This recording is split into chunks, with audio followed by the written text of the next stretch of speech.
Once upon a time, in a charming village, there lived a sweet little girl known for her vibrant red hooded cloak. She was lovingly called Little Red Riding Hood by all the villagers. One sunny morning, Little Red Riding Hood's mother called her and said, "My dear, your grandmother isn't feeling well. She lives in a cottage deep in the forest. Would you be a kind girl and take this basket of fresh bread, butter, and a pot of honey to her?" Little Red Riding Hood happily agreed, and she put on her red hooded cloak, which she treasured dearly.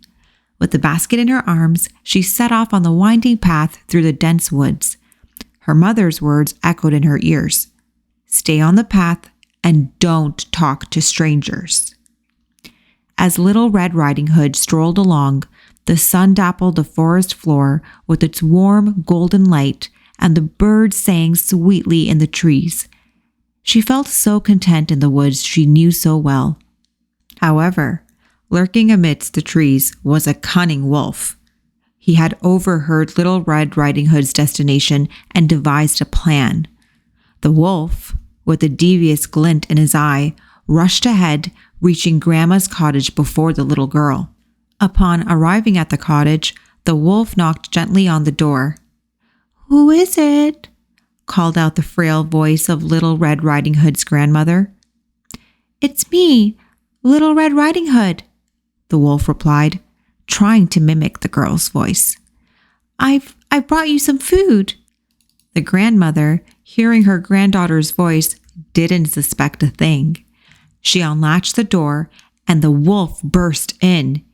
He gobbled up the poor lady in one gulp and then took her place in the bed, pulling the covers up to his chin.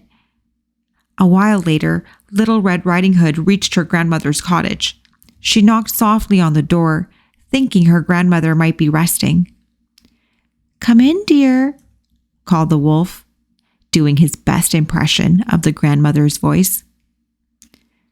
Little Red Riding Hood entered the cottage, carrying the basket of goodies. She noticed something odd about her grandmother. "Grandmother," she said, "what big ears you have." "All the better to hear you with, my dear," replied the wolf.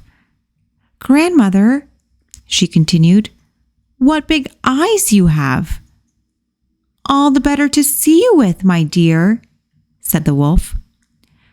"Grandmother," Little Red Riding Hood persisted, "what big teeth you have." The wolf, unable to hide his true nature any longer, leaped out of the bed with a menacing grin and sharp teeth, screamed, "All the better to eat you with, my dear." Terrified but quick-witted, Little Red Riding Hood sprang back and screamed. Her cry was heard by a kind woodsman who happened to be passing by the cottage. He rushed to her aid, and with his trusty axe, chased the cunning wolf away into the woods. Little Red Riding Hood turned to the woodsman and exclaimed, "He ate my grandma. Can you please save her?"